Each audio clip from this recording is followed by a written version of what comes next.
Howdy ho, everybody. It's 11:02 on the East Coast, 8:02 p.m. on the West Coast, 10:02 p.m. in Minneapolis, where I'm sitting. I'm Jim Peters, and you're watching Jim Peters at Night. Hope you had a good weekend.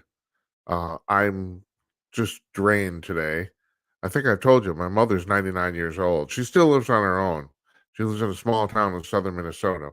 And my sister lives in that town too. My sister's COVID, and actually pretty bad. I guess she's on the mend now, but I guess it was not pleasant for a few days. So because of that, and because my mother's 99, my sister couldn't tend to her.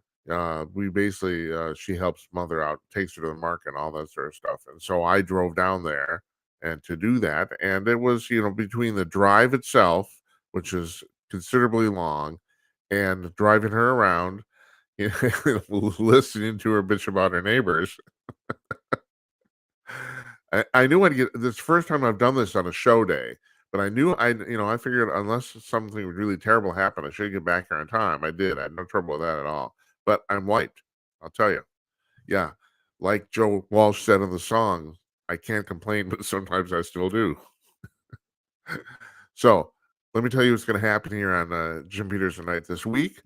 We don't have a guest tonight, so you can call in. Numbers down below.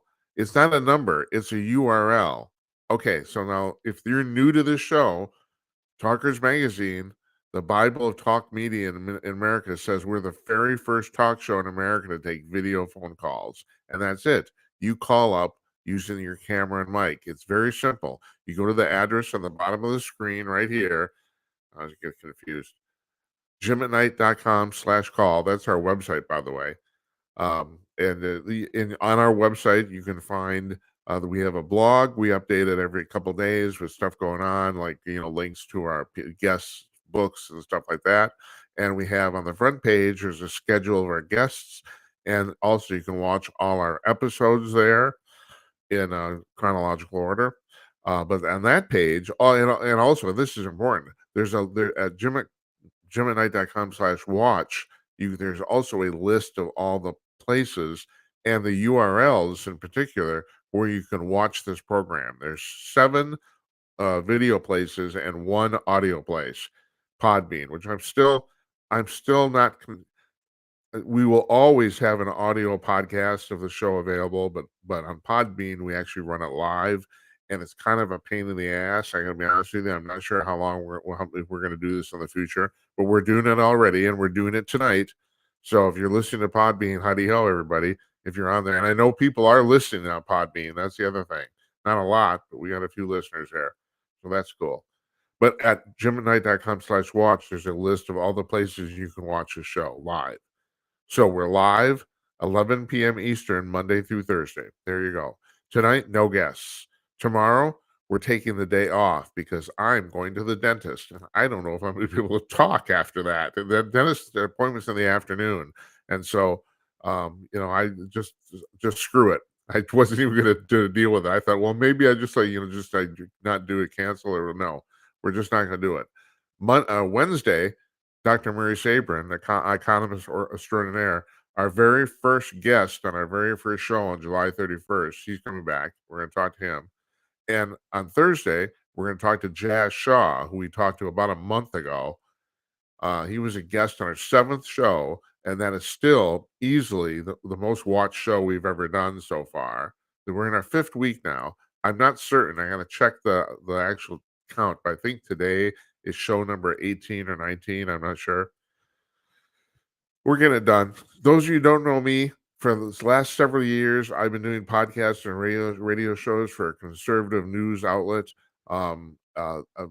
People seem to like them. They were relatively popular. I have had no trouble booking guests. Hold on.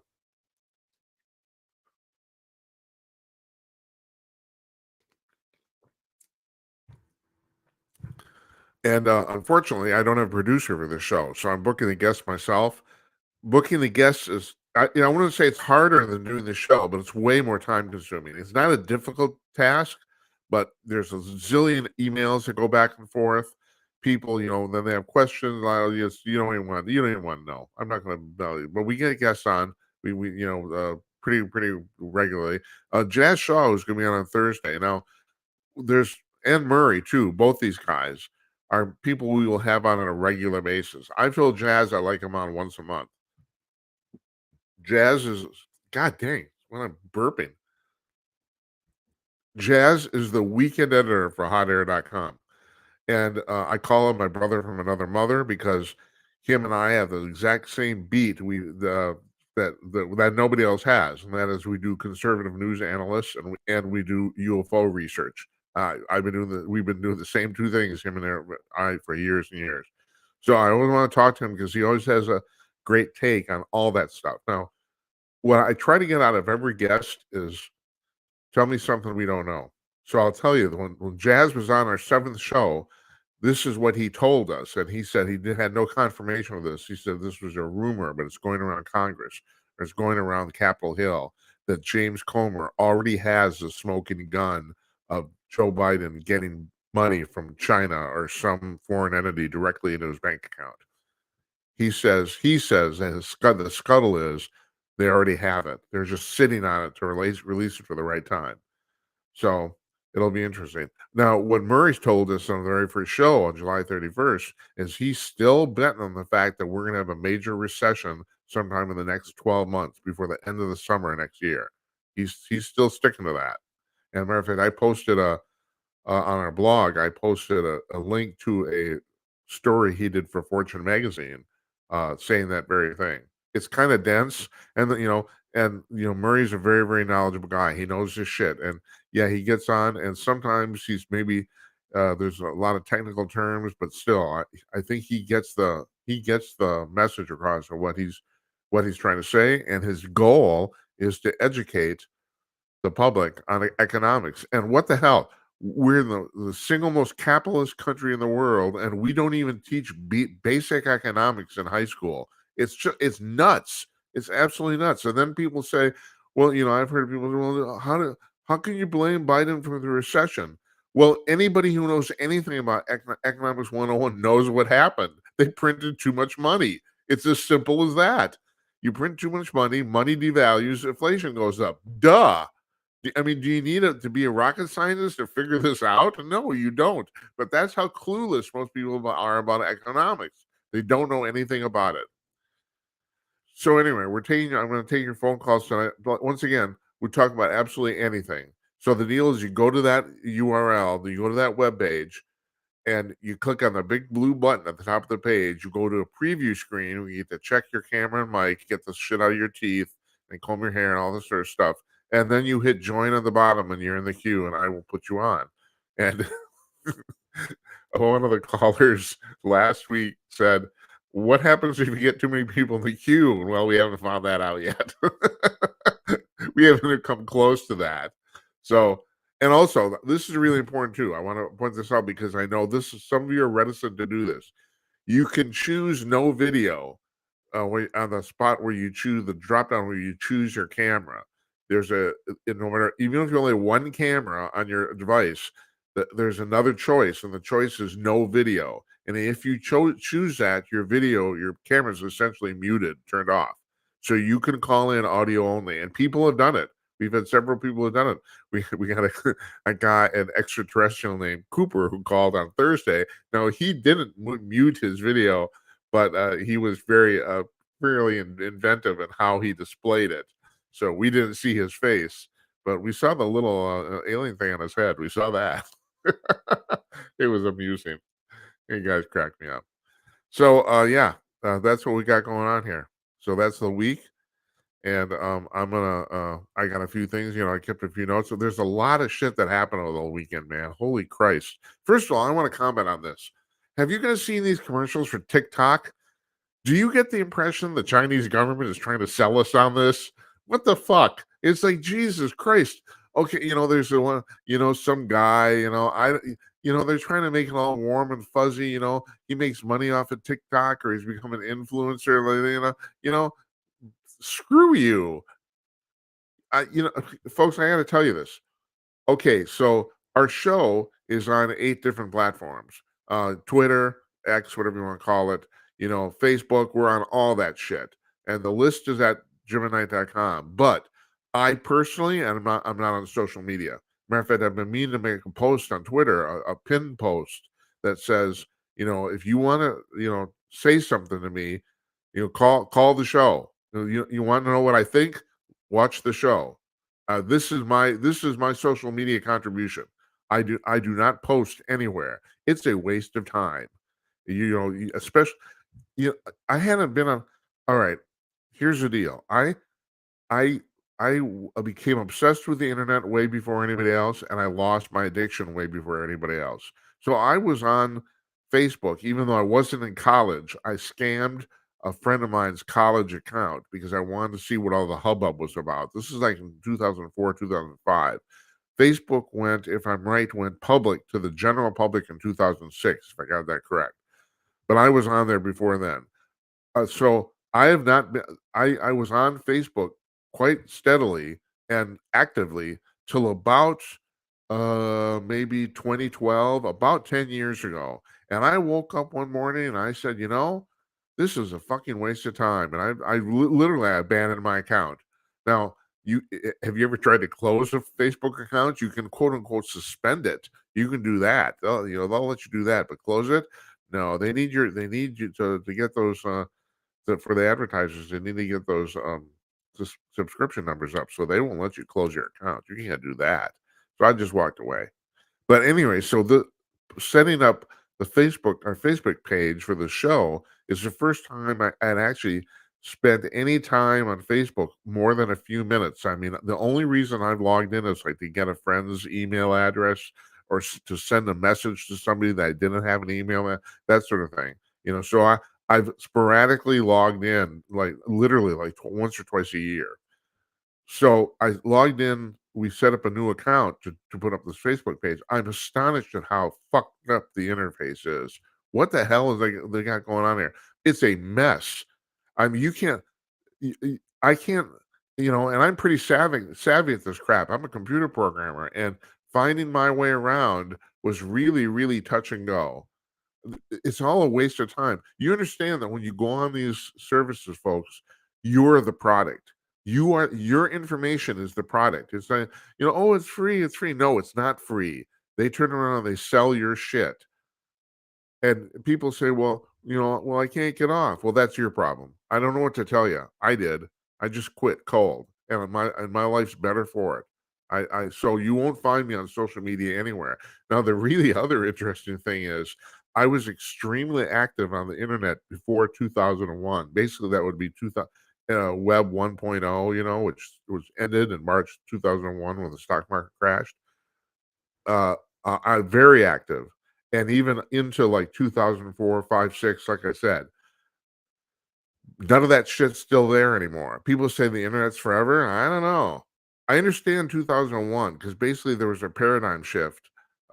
You folks don't know this, but around 2005, the dominant programming language on the internet switched from something called Perl to PHP, which is like PHP. Snobby programmers will tell you it's a teenager's programming language. However, Facebook is coded in PHP. Wikipedia is coded in PHP. Yahoo's coded in PHP. I mean, there's all these major, huge websites that still use this. And the reason is because it was designed to funnel web pages through the inner tubes. That's the reason. It was specifically built for that. Now, Google uses something called Python, which is kind of a variation of PHP, but it's still kind of the same. So the reason I brought that up is because, like I said, there was a paradigm shift around 2005, and I think that is why there's a lot of stuff before that. If you search around, there's a lot of stuff on the internet pre 2005 you won't find anymore. It's not there. So my internet presence, which was substantial, is now completely gone. You can go search until you're blue in the face. You won't find me. I can't find me. So I didn't. Anyway, getting back to this thing about TikTok, this is crazy crap. It's like, so we're handing the Chinese government all our data, and everyone says, "Oh, it's okay. Yeah, right. Yeah, right. Oh, get your goddamn kids off of this thing." I have no trouble with banning it. People say, "Well, it will stunt my free expression." No, there's a zillion other places, you know. Not only that, there's a zillion social networks that basically a lot of people haven't even heard of anymore. There's like MeWe. Ever heard of that? Maybe not. They're not, but they have enough users so they have a business going. You know, so there's plenty of places to post. You don't need to post to the freaking Chinese government. Okay, so you know what else happened this weekend? Michelle Grisham, the governor of New Mexico, has signed an emergency order to ban both open and concealed carry in New Mexico for the next 30 days. She's getting so much shit for the amount of this is really amazing. There's hardcore gun control activists that are giving her shit. I don't know. You remember this guy, David Hogg? He was one of those teenagers and was it Parkland? I can't remember one of those school shootings. He started a big nonprofit organization basically to push gun control. Even he says she's out of line. I mean, now the Democrats in New Mexico, they got their crap together this afternoon, apparently, and they've all decided now that they're praising the governor. But there was a lot of them over the weekend, even a lot of Democrats who said this was going too far. I want to sit here and analyze this because there's a lot of stuff that's going on here in this particular emergency order that no one has actually addressed. So the Second Amendment states, I'm gonna truncate it, but this is I think an exact quote. It says your right to bear arms cannot be infringed. That's what it says.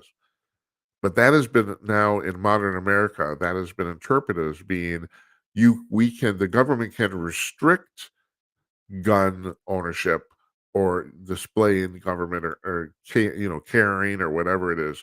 You can restrict aspects of it, but you can't ban it. Now, if you read the amendment exactly the way it is, it basically says, no, that's not true. You can't restrict anything. But at this point, with background checks and not letting criminals carry weapons, convicted felons, most people think, well, those are reasonable restrictions. Okay, so that's the way this has evolved here. We now have, quote unquote, in most instances, reasonable restrictions on gun ownership. Now, take that to New York City. New York City is the hardest place in America to actually get a gun permit. You can get one, and that's actually the point here. You can get one. It will take you years to get through the bureaucracy and the red tape to get one, and they only issue about 12 of them a year. Now, this is in a city of 10 million people.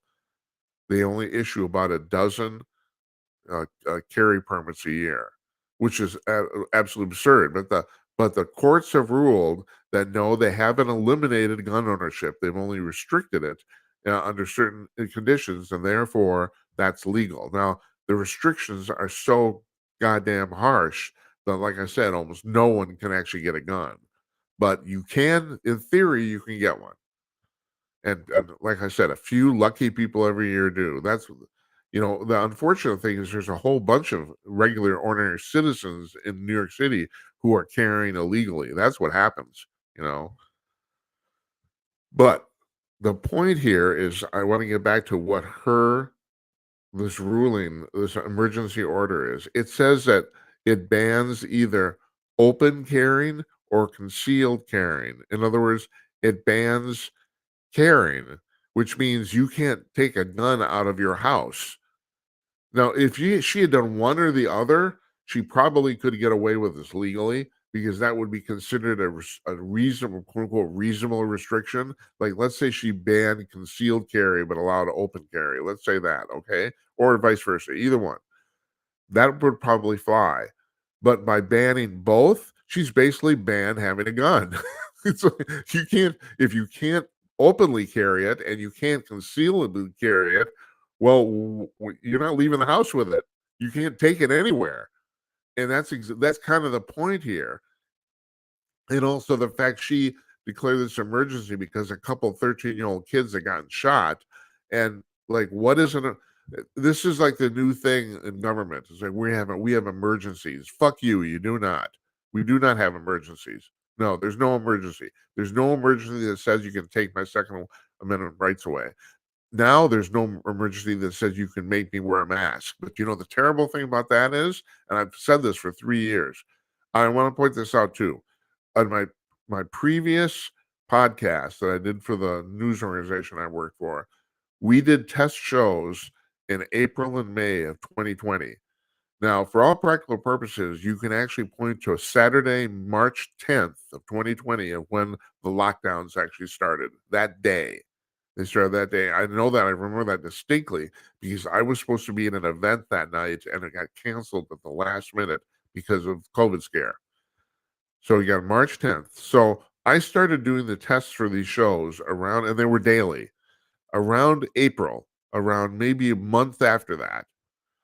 And of course, COVID is all the news. So I am on the CDC website and the state of Minnesota getting data. I'm taking down the data. I'm going through the data every day. I'm doing this. I'm doing this. A month goes by. I'm doing this for about a month. And so now we're into early May, and already, I mean, we're only like 2 months into this. And I'm looking at the data and said, well, holy shit, this is a disease of the old and the sick. Nobody else is really getting it. And I got that from the government's own freaking data. I did not pull that out of my butt. So, um, yeah. So the problem is, so okay, so they ban, so you have to wear a mask, right? Okay, right. And that, of course, now it's been proven the masks don't help. It's been proven. Every single damn study done on this has said it's either been inconclusive or the masks don't help. There's been no study that anyone's done that say the masks actually help to any significant degree. I've seen studies where say under certain conditions they help very slightly. But David Strom was on the show. He's an editor for hotair.com too. He was a guest a couple of weeks ago, and he pointed this out. The problem really isn't the masks themselves. And because if you use an N95 mask, well, that's the same mask doctors use in surgery, right? Okay, fine. You think, well, that's pretty good. No, that's not the problem. The problem is the way you, the public doofus, ends up taking the mask off and putting it back on constantly, and then you get germs on the inside of it, and it makes it completely ineffective, even though it wouldn't be that effective in the first place. So it's like a double whammy. No, this doesn't really help. It only helps a little, but when you start fiddling with it, then it's pointless. It's useless. My problem here is that what happens, COVID was a sham. It's, okay, yeah, people died, right? And here's the deal. This is what I learned after studying those figures for 2, 3, 4 months. There was 4 layers of the pandemic. If you're over 70, COVID's going to kill you and bite you in the ass. There's no doubt about that. It's like you are much better off getting a bad shot than no shot at all. That's the thing. If you're over 70, especially if you're sick. But if you're over 70, COVID's after you. If you're between 50 and 70, well, you got a decision to make. You're kind of in the gray zone there. Uh, like I was 65.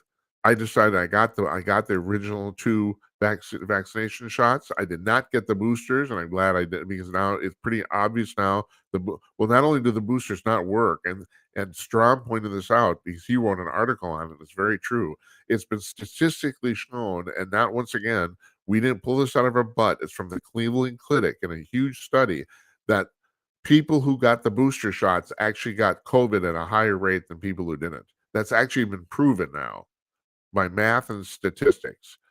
I know it sounds nuts, but if you're more likely to get COVID if you have a booster shot than if you don't, which is absolutely nuts. But at any rate, getting back to my scale, my 4-point scale. So if you're between 50 and 70, you're in a gray area. If you're under 50, there was no pandemic.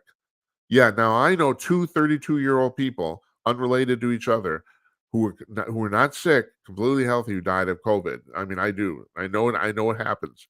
But they're statistical outliers. Now you have to understand another thing here too. In America, 20,000 people die every year of the flu. And it was 2018, it was 40,000 people. That's the highest it's ever been. So this has been going on forever. We have been dealing with shit like this always.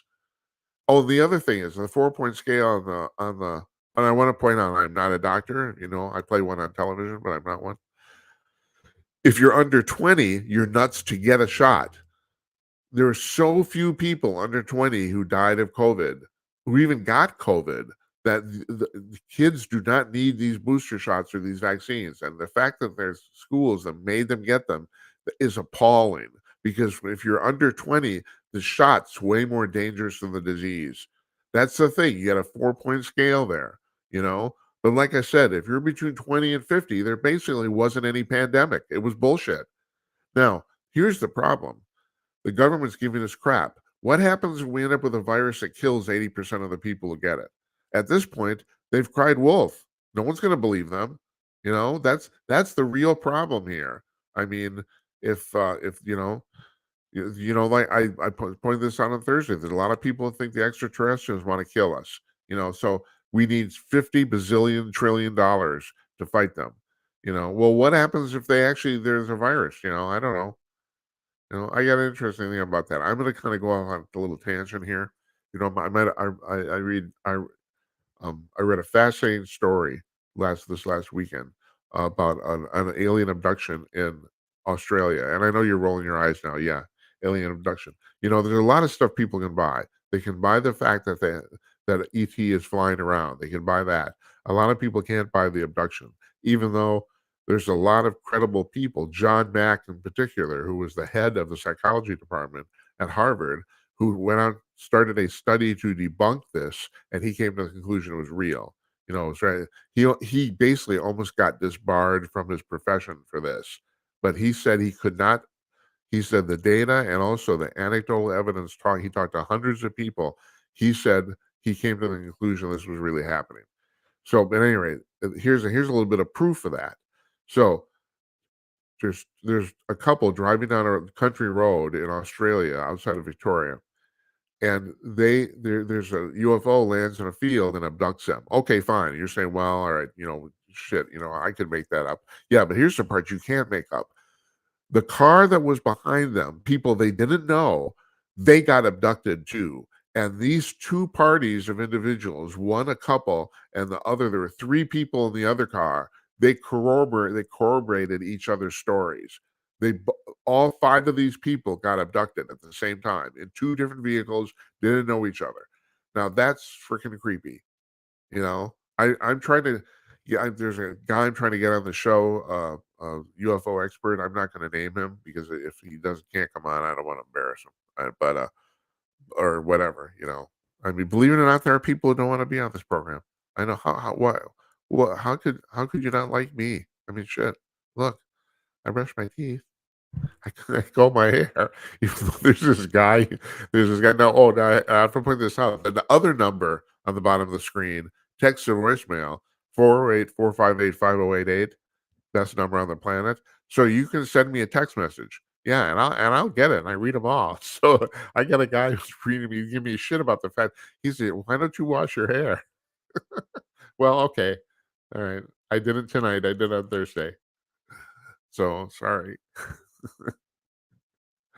Okay, so at any rate, I just want to get that little aside there about that. I think that story, the Australian story, is absolutely fascinating. So I want to try to find somebody to talk to about it. Of course, this happened in 1994. It's been a long time, almost 30 years. But still, I never heard of this before. So you have two cars of people who don't know each other who got involved in the same abduction experience. Mind-boggling. So this woman, Michelle Grisham, the governor of New Mexico. So she's decided that there's an emergency. There's an emergency, folks. It's a really, really important. It's an emergency. Fuck your emergency. I'm tired of this. Everyone's got a freaking emergency. No, it's not an emergency. A hurricane is an emergency. Two kids getting killed in New Mexico is tragic, but it's not an emergency. It's not. So here's the other thing that's come up this weekend. All of a sudden, the Dems have noticed that holy shit, Biden's polling numbers are in the toilet and they're going lower. It's like it's getting really bad at this point. 70% of the public, excuse me, including 68% of the Democrats think Joe Biden's too old to run for re-election. And meanwhile, Mitch, and I'm not going to let anybody off the hook here. Mitch McConnell gets up in the Senate and gives a speech about something. Doesn't matter what, he did it just to prove that he could do it, literally. And I swear to God, you listen to what he said. He's slurring his words. He, this is, he's 83 years old. Get off the fucking stage, buddy. This is crap. I don't care if you're a Republican. I do not care. You should not be in the Senate. You not only shouldn't be a leader, you should not be in the Senate, period. You should retire. It's time to go home. Okay. And what else happened this weekend? Nancy Pelosi announced she's running for re-election. She's 83. She's been in the Senate or the House for 36 years. She hasn't been Speaker that entire time, but she's been in the House. She's been a member of the House of Representatives for 36 years. What, you don't have enough money? It's like not enough insider trading. It's like what is with these people?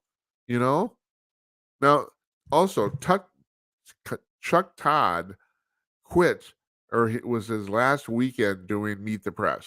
Meet the Press, longest running television show in American history. And so he stepped down.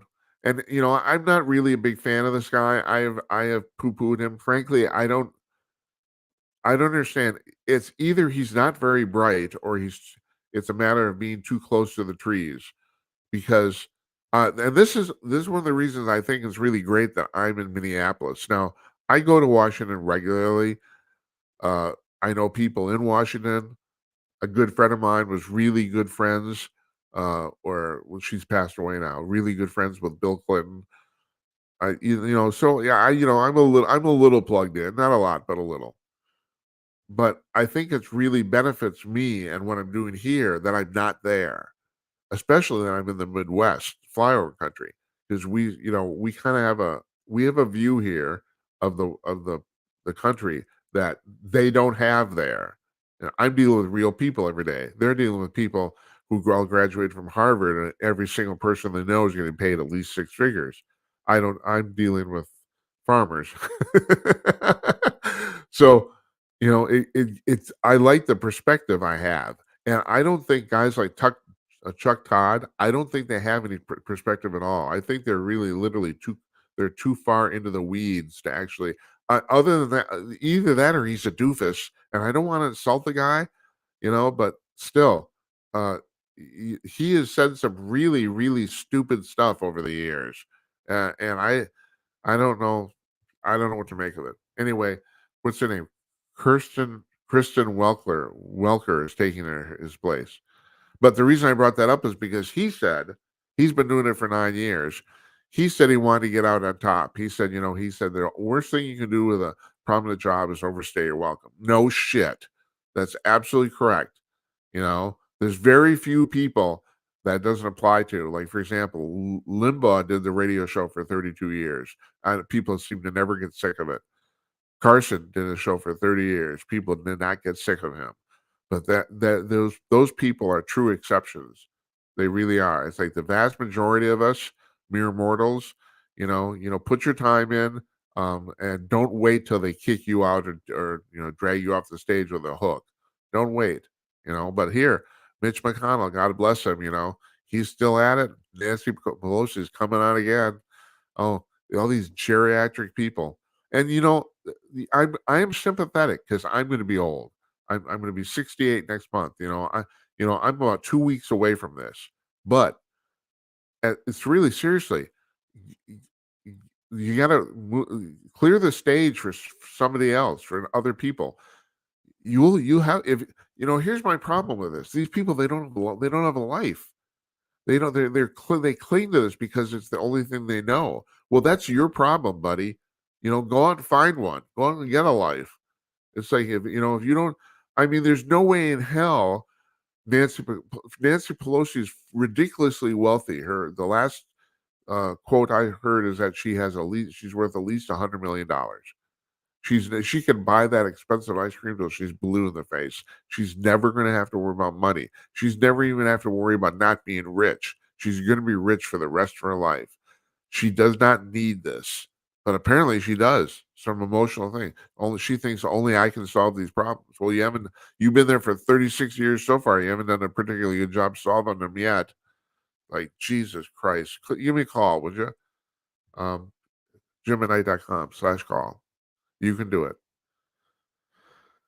I got a note here that I wrote over the weekend, and the note just says Biden versus Trump is playing out like some sort of Shakespearean play, and it is. It really is. You first of all, you got, and I've said this, and there's no doubt that at this point that Biden is cognitively impaired because of age, and Trump is yet to do so. There's another example in Congress too. Chuck Grassley from Iowa, the congressman from Iowa, is 92 years old, and he's sharp as a tack.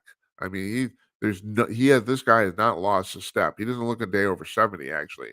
But I even still, the problem is that when you're that old, is that you can go downhill in like 2 weeks. You know, it's I s- even though he's up to it, I still don't know if he should at that age if he should be doing this. I don't. So Trump is going to be if Trump wins the election, he's going to be 77, and which means he would be 81 by the end of his term, and of course he can't run again. So I mean, it's actually very, people have not pointed this out enough, and it's like master of the obvious stuff, but it really is bears repeating. We have two people running for president who have both been presidents, and that hardly ever happens. I pointed this out, I think, on Wednesday or Thursday last week. The last time we had a former president who was not in office, not the incumbent, run for president was Teddy Roosevelt. I think 1904 was it or something like that. That's the last time. It's been well over 100 years, and we are facing this again. We might have two people who've been president, both running for president. So Trump would be 81 when he's done. It will also. There's another thing too. In many ways, and in the ways I think politicians think it counts, Trump will be a lame duck president on day one in office. Because we know he's not going to be there for very long. That's just the way the bird works there. So it's I don't know. I just find this all fascinating. I'm right now. I'm putting money on the fact that I think Trump will pick Tim Scott as his running mate. Why Tim Scott? There's other women people, like Carrie Lake has been brought up, Kristi Noem. They'd be great, but Tim Scott's actually in Congress. I think that would be a huge thing. I also think just putting a black Republican on the ticket, my God, you just watch the liberals' heads explode. It'll drive them crazy, because of course the problem with black people are supposed to all think alike, and Larry Elder is the black face of white supremacy. You can't make this shit up. What the hell? You know? Okay. So yeah, so I put that it's like some Shakespearean play, and it is. You got an old codger, a serial liar. It really amazes me. The Dems bitched and moaned about the supposed lying that Trump did for 4 years. Oh, he never even come close to this. Not even close. This guy lies about everything. And not only that, I've said this before, and other people have said it too. Trump usually didn't lie about anything of real consequence. He's a salesman. He's hyping shit. He's trying to sell stuff. Biden actually lies about totally consequential stuff. Biden will tell you he's cut the deficit. That's a lie. It's wrong. He has not done anything of the sort. Not even close. It's the opposite. But he'll tell you that. Supposedly this weekend, I didn't hear it, or today, he said that the day after 9/11 in 2001, he went down to ground zero, and apparently that's false. He didn't. That's been well documented. He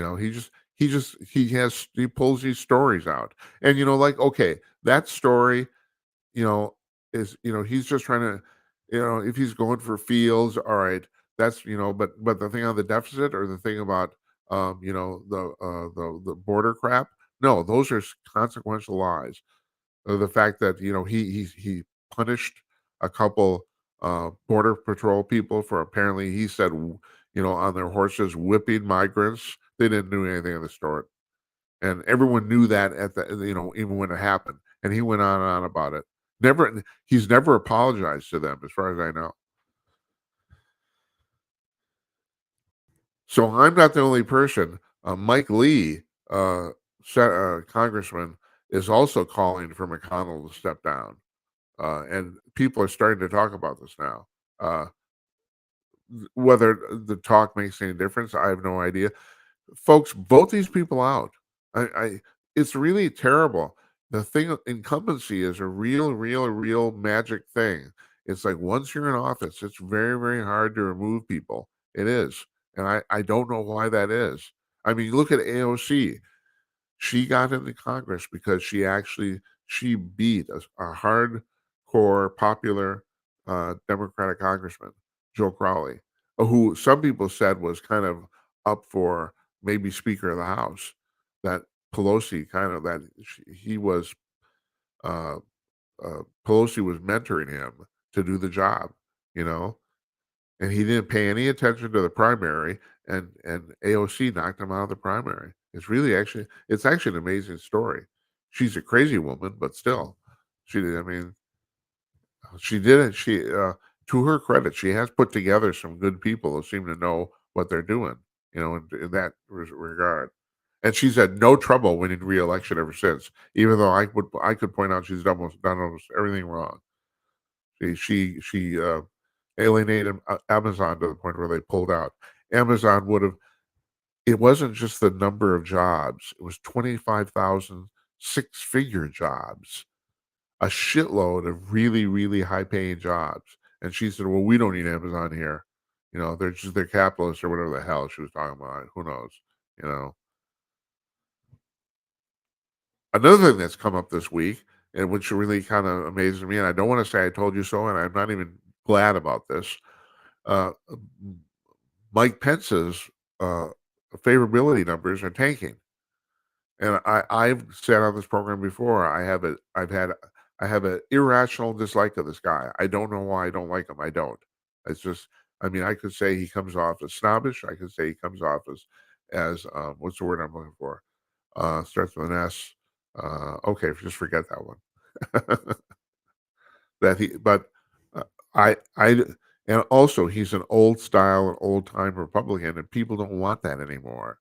Because I don't know if you noticed this, Republicans are great at saying they're gonna do shit and never do it.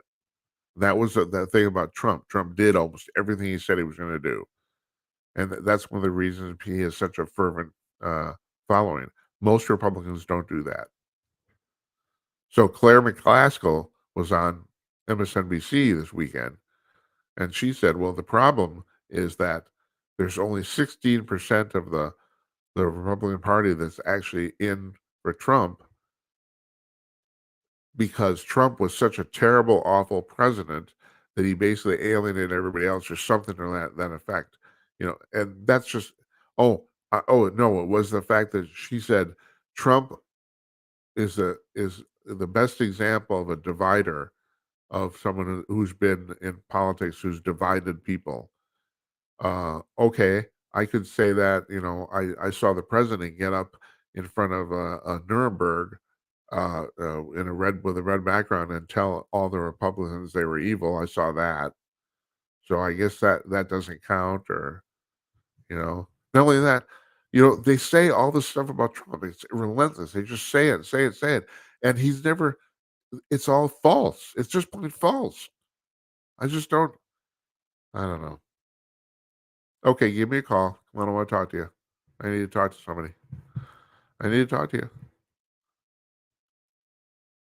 I got a couple other things here. Oh, and this is just rich. This is the stuff you can't make up, folks. Here in Minneapolis, this actually happened in Minneapolis, right here where I'm sitting. One of the members of the Minneapolis City Council, one of the purveyors of the defund the police movement, not only here locally, but in the entire United States. Woman, I can't pronounce her name, but it's a long Indian name. I can't even pronounce it. So she was for 3 years now. She's been bashing about the fact we needed to fund the police and dismantle the Minneapolis Police Department. La di da di da. Well, this weekend she got carjacked and beat up really bad. Now It's gone completely 180. She's saying, "Where are the police? We need to give them more money." But it's like, God, lady, I'm just astonished.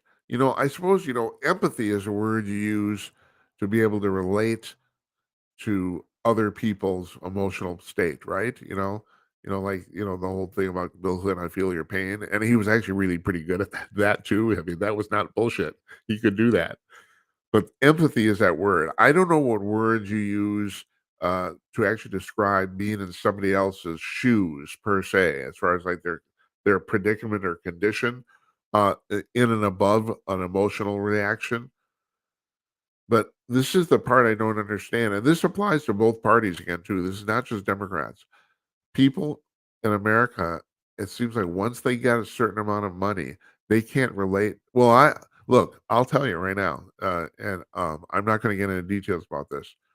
I've experienced poverty as an adult, not as a child, although I grew up in a working class household, working class family, and weren't rich by any means, but I was never starved. I never missed a meal. I mean, we had enough money to do what we needed to do. But as an adult, I've actually experienced poverty. And what I can tell you is the same thing basically black people tell white people. I've never known a single person who hasn't experienced poverty who actually understands what it's like. Not a single person. This was painful for me, and under normal circumstances, I wouldn't admit it. But the thing is, it has really come in really handy for doing this particular job. I gotta say, because I can relate to all those poor people. I can. Now, I lived on Skid Row in Los Angeles for 3 months. This is the conclusion I came to. My personal feelings here. If you want to bash me, that's fine. But this is a personal conclusion I came to. Of all those people out there with me living on the street, half of them were mentally ill. Of the other half, a half of those people are quarter 25% of the total. We're going to get out of there as soon as they physically possibly could. They were going to do anything they could to escape, and they did. A lot of them did. The other 25% were basically there. I hate to say this, they were there out of choice. They actually liked it because you have to understand something, folks. If you're living on the street, you don't have any responsibilities at all. None. You don't have to pay any bills. You don't have to deal with the creditors. You don't have to, you don't have to deal with the mortgage bankers. You don't have to deal with anything.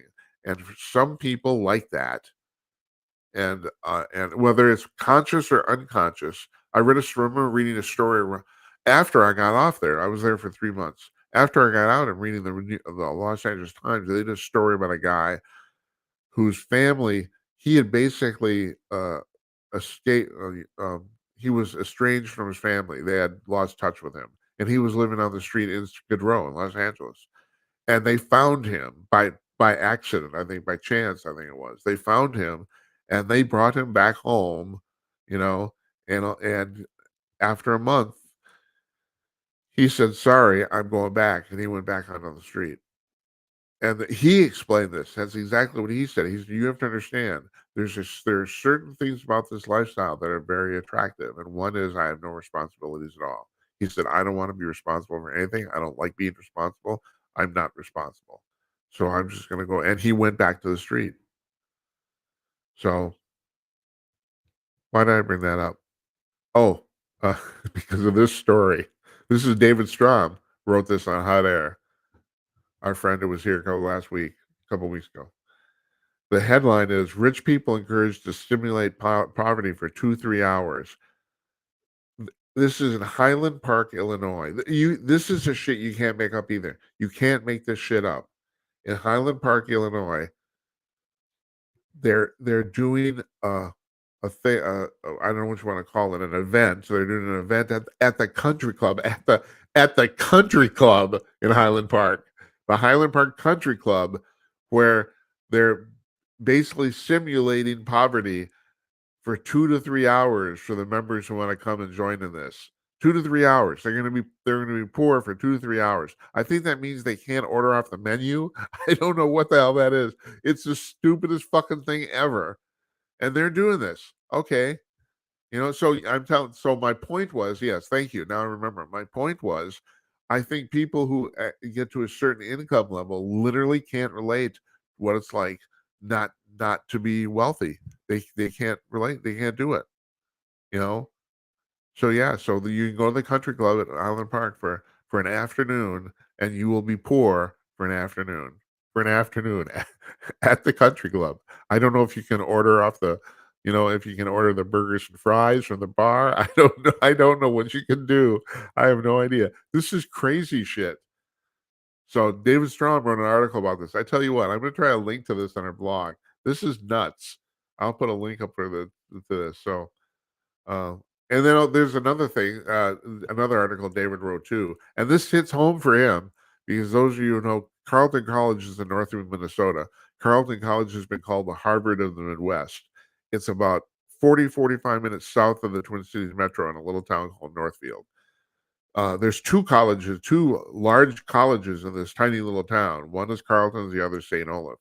Carleton has a reputation, even on the East Coast, of being extremely liberal and extremely affluent. Rich people send their kids there, basically. And David Strom went there, so he's tied into this. He's made jokes about going to Carleton, and that's fine. But Carleton. All right, I gotta find. I'm gonna read this. Carleton just hired an atheist to be the college chaplain. The college chaplain, chaplain, that would be the ministerial person on the campus, and he's an atheist. And wouldn't you leave it to a bunch of liberals to do that? I mean, my God in heaven, that's you can't make that shit up either. Like, I don't know. Fine, okay, finally, you guys aren't calling me. I'm going to end with this. And remember, I teased this in our show description today. There's this couple in New York.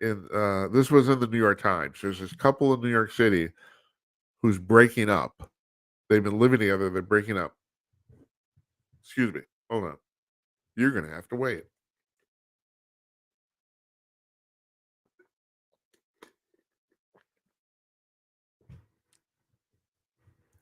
There's this couple in New York City. They're breaking up. They've been living together. At some point, and this is just crazy to me, but they did this. They had an older dog, so they decided to clone the dog. They spent $50,000 cloning the dog, and they successfully cloned the dog. Now they've got the older dogs, like 18 years old. Dog's really old, and now they've got a little pup that's the same dog, the same dog, except small. Except kind of a pup. So they break up. Now they're arguing over who should get which dog. Or, the guy says he wants to take both the dogs because he paid for the actual cloning of the dog.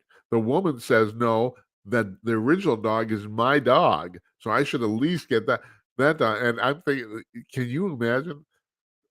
Apparently people, first world problems. It's like this is what you have to argue about. You're arguing about a clone dog. Is this our future? And you wonder why the extraterrestrials don't land on the White House lawn. It's like, do they want to put up with this? No, they don't want to deal with this crap. No, we'll just abduct you when you're driving down the street, in the country.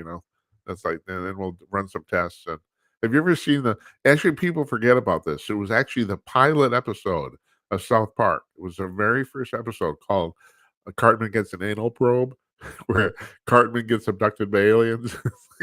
It's really, really funny if you get a chance to watch it. But it was actually the very first show, and people lose track of that. All right, well, look, here's the deal. I've been yakking for 55 minutes, so I'm kind of done. If you want to give me a call, I'm going to sit here. I'm going to stare at this little dot on the camera for a few minutes here, and you can do that. Once again, we got no show tomorrow. No show tomorrow. Dentistry. Wednesday, Murray Sabrin. Thursday, The Economist. Thursday, Jazz Shaw from HotAir.com. We'll talk about UFOs and we'll talk about all the crazy crap he's written about liberals over the last couple of weeks. So those are, and yeah, there's a stable of about, I don't know, about maybe 4 to 6 people that I basically want to have on roughly monthly, because they've always been very, very good guests and always have something interesting to say. So, and then we go off into the future. So I've explained this I said this on Friday, on Thursday, last Thursday, that essentially we're balls to the walls here till Christmas. So we're going to take one day off for Thanksgiving, which will be Thursday, of course, Thanksgiving, and other than that, we are good to go till the weekend of Christmas or the week of Christmas. So yeah, we get a few shows in our belt here. Yeah, it's a good thing. I want to thank you folks for watching. I like doing this. This is I tell everybody this is my retirement job. So it's good. I'm retired. It's good. I'm feeling better actually. I shouldn't say I was going to say I feel like shit, but actually I don't. I'm feeling better. I'm hopped up on supplements and drugs. I take 28 pills a day, no fucking lie. 9 of them are prescription, the rest are supplements. But I kinda need them for all sorts of you don't wanna know. No, you don't wanna know, and yet I'm telling you. Anyway, folks, thanks for watching, appreciate it. So we won't be here tomorrow night. We're taking Tuesday night off. We'll be back on Wednesday with economist Murray Sabrin and, the news and your calls, hopefully. No call tonight, shame on you. We'll see you, folks. Thanks for watching, take care.